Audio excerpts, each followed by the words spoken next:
అందరికి హృదయపూర్వక నమస్కారాలు. ఇప్పటిలాగే ఈ రోజు కూడా కర్రీ చేస్తూనే గిన్నెలు తోమి కడిగేశాను. నేను మీకు మంచిగా కనిపిస్తున్నానా? కెమెరా క్లారిటీ బాగుందా?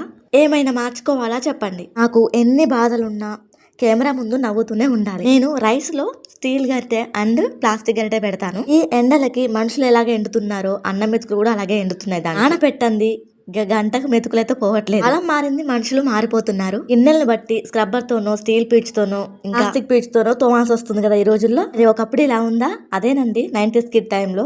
సరే చేతికి అయితే గాయం అయిపోయింది, మస్తు నొప్పిలేసింది. అనుకోకుండా కెమెరాలో రికార్డ్ అయింది కాబట్టి అలాగే ఉంచేస్తున్నా.